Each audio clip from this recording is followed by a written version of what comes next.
I went to a local comic book show. I got rid of some bulk, and I came back with only 10 comic books, but one's a biggie. Let's see what I grabbed up next on this video from Bronzeville Comics.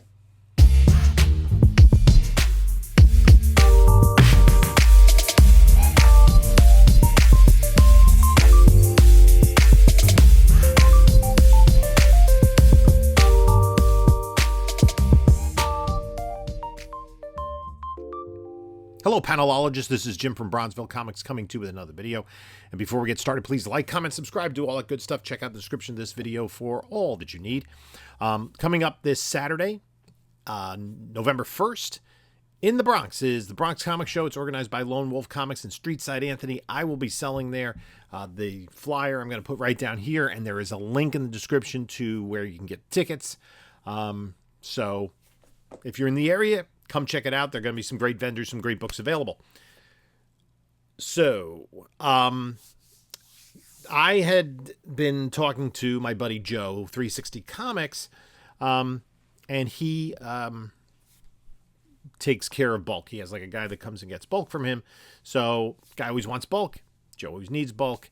I had bulk that I want to get rid of. And what I mean by bulk are books that are like maybe dollar bin books. You know, it's a mixture. Like if the thing is, if you look on like cover price, usually they're books that are listed like $3 to $5 because nobody's going on like eBay to buy a single raw issue for $1 and then spending like $5 shipping. So usually these are books that, you know, people all of a sudden need this one issue to fill their run and they want to just get it done and get it off of eBay. So at any rate, we had coordinated the time that he was going to have the bulk get picked up, which was this Wednesday, it turns out. There was a show in Old Bridge. JP shows, the same or folks that run the shows in Clifton and in Wayne every month also have a show in Old Bridge, but it's a little bit further away for me. It's like it was just over an hour away, whereas Clifton's like less than 45 minutes. And it was about the same distance for Joe coming up from Philadelphia. So he came up with his buddy Mike, Pope of Chillytown. And, you know, we met up in the parking lot and we exchanged the books. So I have a bunch of bulk. We're going to be meeting up with my buddy Joe at 360 Comics at a show in Old Bridge, New Jersey, which is about equidistant from me, just outside of New York City, and him in Pennsylvania. Same folks who run the Clifton show, but I've never been to this one. So, yeah, I just at storage, and I got 8 long boxes. I got another 16 or 18 to load up, see what the car will handle. And, yeah, then we'll be on our way. Again, after watching that podcast. Look who's here looking at comic books. Look at this guy. Listening to that podcast, I feel better about it. Hey, Joe. What's up? Not much. We're getting comics here at the comic book show. You don't have enough comics? Well, I have a whole bunch of boxes in my car, thanks to you. This is true. And I have a whole bunch of boxes that are no longer in storage. I picked up an Ultimate Fallout 4. That was the big one that I picked up today. Pretty high-grade raw copy. Wait, you bought one rather than getting one free? Usually you get those free. I've gotten, I think, only one free. Okay. Oh, I'm sorry. No worries. But it was I donated to charity when I was giving it free. So non-revenue generating motherfucker. yeah. Everything stops. All $3. Dollar. Yep. I see that ads on the There used to be a show on where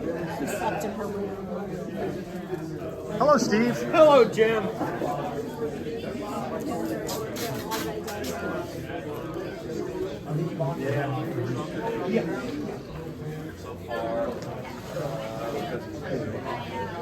Exactly. Darth Vader for one of them.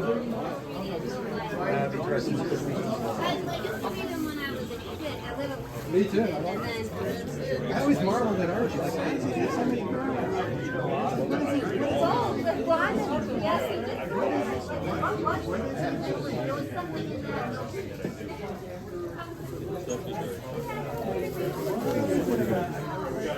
special fire.com for sale going on right now.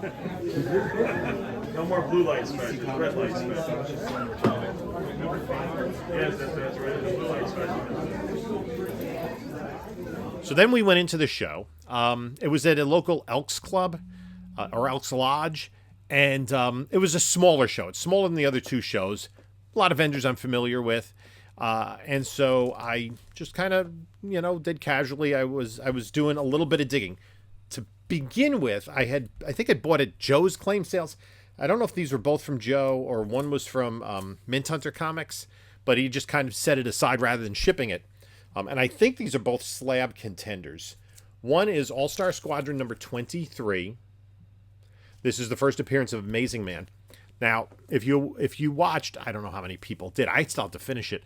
The Crisis on Infinite Earths series of animated films from DC that came out, I think, earlier this year.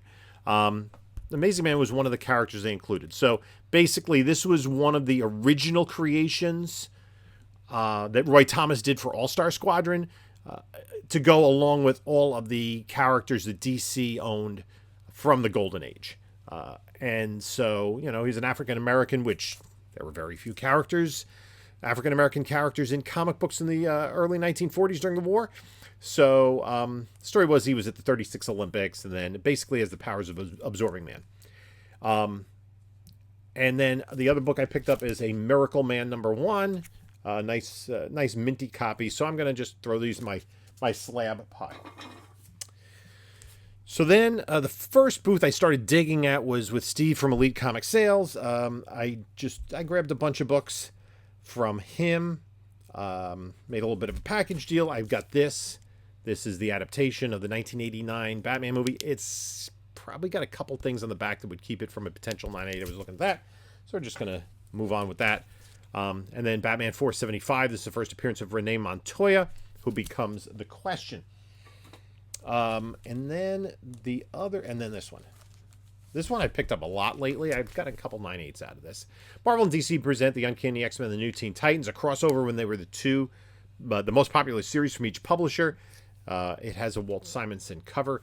Chris Claremont did the interiors. I'm trying to remember the penciler. I can't remember off the top of my head. It's not Simonson. But it's not Perez or Byrne either. Oh, it is Walt Simonson. Simon did the pencils. And it is a really cool book. It was printed on higher grade paper, much like Omega Men or the second volume of New Teen Titans or Camelot 3000. But that's a cool book. And it's a little bit thicker. It's more of a cardstock cover. So that is going to go in the slab pile. And then I picked up a few of these from him. I just keep picking up more. Because this is something I collect, and he had gotten a bunch in very high grade. I've already kind of cleared them out. Shazam number 15. This is one of the DC 100-page Super Spectaculars. This is after the initial run of its own series. This is when they just had 100-pagers for within the title. So like for 5 or 6 issues, Shazam and some other titles, and then some titles that was less than that had... They were 100 pagers, and they included like basically one news story, the story here with Mr. Mind and Lex Luthor and Superman, and then the rest were reprints, in this case, of all Golden Age stories. I also picked up this because I already had a copy, but this is really sharp. Our Army at War 269, because these are like at the very least probably 8s.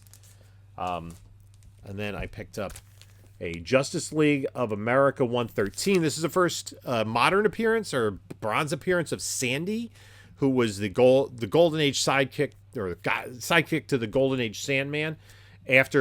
So in his initial appearances, Sandman was the guy, with the trench coat and the suit and tie and the fedora and the gas mask. Well, Jack Kirby and Joe Simon took over the strip later on, and they reimagined him as a superhero, right? With a superhero costume and, like a wire poon gun and a sidekick, Sandy. So this is explained that he's been trapped as a monster all these years. So it's a JLA, JSA crossover. That's, something I collect. And then the final 100-pager I got was Flash number 232. 232. According to CLZ, I didn't have this, but it's a high-grade one, even if I have one that I come across. I'll just sell the undercopy. That's fine. Those are all going in the PC. So I looked around and I saw a book and I was like, it was at Zap Comics booth. And he usually, he does good deals. He's very fair. His prices are fair. And I was looking at this book. And preferably, I'd like to have it in a higher grade, but it is a difficult book to find. It's an early Silver Age book. It's a major key. And it's something that's been on my want list for a while. What is it? Adventure Comics 247, the first appearance of the Legion of Superheroes with Cosmic Boy, Lightning Boy, and Saturn Girl. They're the first 3 Legionnaires. They recruit Superboy. It does have a stamp on it. I'm not exactly sure what the stamp represents. So this is an older slab, right? When the page quality, which is here, cream to off-white, is here instead of underneath the number. It's a 2.0, and it even says, which they used to do back in the day, cover detached, right? To get the 2.0, that's what I imagine. So he had this at one price at New York. It didn't sell, so he just kind of moved on from it. He said, I'm going to have to, stick with what I have on there. I said, that's too good a deal to pass up. So I got this for $800, right? I think that's really good because it's not that it's a rare book, but it's 1958 and you don't see it all that often. So it's a nice entry grade copy. My goal is to collect every issue of Adventure from 247 up. I have everything from 300 up. I just need about 12 issues from 248 to 299 to complete that run. This was obviously the biggest hurdle. Pretty much if you go back in time, you really have to go way back to get a big key in Adventure Comics to, like, I don't know, the first Starman, or, a couple of minor keys like the first Shining Knight comes after that. But the most of the characters that were in here for the long haul were Superboy, Green Arrow, and Aquaman, who all premiered in More Fun Comics.